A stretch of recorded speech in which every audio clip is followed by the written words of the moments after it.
কোথাও যাওয়া মানেই অনেক অনেক আনন্দ, অনেক অনেক আড্ডা। যা কি আর বলবো। আর সেটা যদি হয় পরিবারের সবাই মিলে তাহলে তার কোনো কথাই নেই। এরকম আনন্দময় যেকোনো যাত্রাই আসলে অনেক অনেক বেশি ভালো লাগার হয়ে যায়, যা কি আর বলবো। আজকে আমরা সকালবেলা সারাদিনই কিন্তু ইলিশ মাছ ধরার জন্য ব্যস্ত ছিলাম। নদীতে নৌকা নিয়ে তারপর হলো গিয়ে জাল ফেলে আমরা হলো গিয়ে সারাদিন ইলিশ মাছ ধরার প্রচেষ্টায় ছিলাম। অবশ্য জীবনে ১ম বার আমাদের কিন্তু সৌভাগ্য হয়েছিল তাজা ইলিশ মাছ ধরার এবং তাজা ইলিশ মাছ দেখার। কারণ আমরা কিন্তু সচরাচর বাজারে কিন্তু প্রায়ই ইলিশ মাছ হলো গিয়ে কিনে খাই। কিন্তু আমি এখন পর্যন্ত নিজ চোখে দেখি নাই যে ইলিশ মাছ আসলে জ্যান্ত লাফানোর। তো এটা কিন্তু আমি কখনোই দেখি নাই। তো আজকে আমরা সবাই মিলে গিয়েছিলাম মাছ ধরার জন্য নদীতে, আসলে ইলিশ মাছ ধরার জন্য নদীতে। তো প্রপার মানে সবশেষে অবশ্য আলহামদুলিল্লাহ একটা মাছ আমরা পেয়েছি। তো যেহেতু এটা ছিল সকালবেলার প্রোগ্রাম, বিকেলবেলা আমাদের প্রোগ্রাম ছিল যে আমরা হলো গিয়ে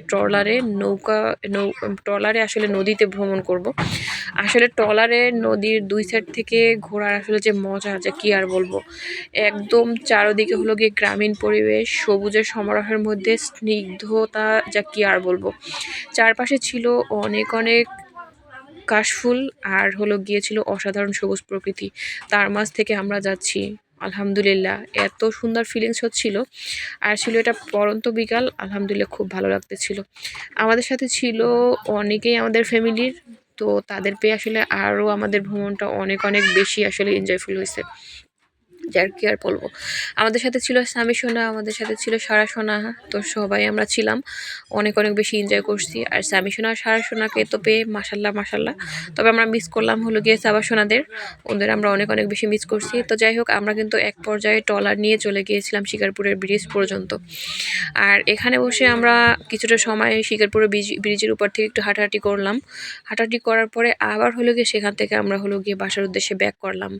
আর এ পর্যায়ে কিন্তু একদমই সন্ধ্যা ঘনিয়ে আসছে। আর সন্ধ্যার যে সিনটা, সেটা কিন্তু একদমই মুগ্ধকর একটা বিষয়। আপনারা যে কেউ আসলে এই সিনে পাগল হয়ে যাবেন যে কতটা সুন্দর ছিল এখানকার দৃশ্যগুলো। আলহামদুলিল্লাহ আলহামদুলিল্লাহ খুব ভালো লেগেছে।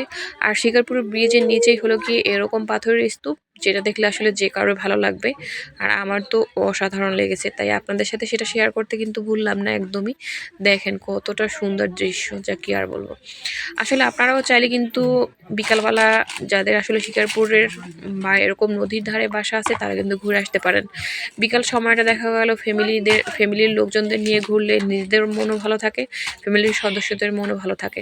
কিছু সময় আসলে পরিবারের সঙ্গে কাটালে দেখা গেল পরিবারের লোকজনের সাথে আসলে হৃদ্রতাও বাড়ে আর অনেক অনেক বন্ডিংও সৃষ্টি হয়। আসলে তারপর আমাদের যে এই দিনটার যে ভালো লাগা, সেটা আসলে একদম একটা মেমোরি হয়ে থাকবে। কে কোথায় থাকে সেটা তো বলা যায় না, কিন্তু তারপরে এটা আলহামদুলিল্লাহ অনেক অনেক ভালো একটা দিন কেটেছে। সবাইকে অসংখ্য ধন্যবাদ।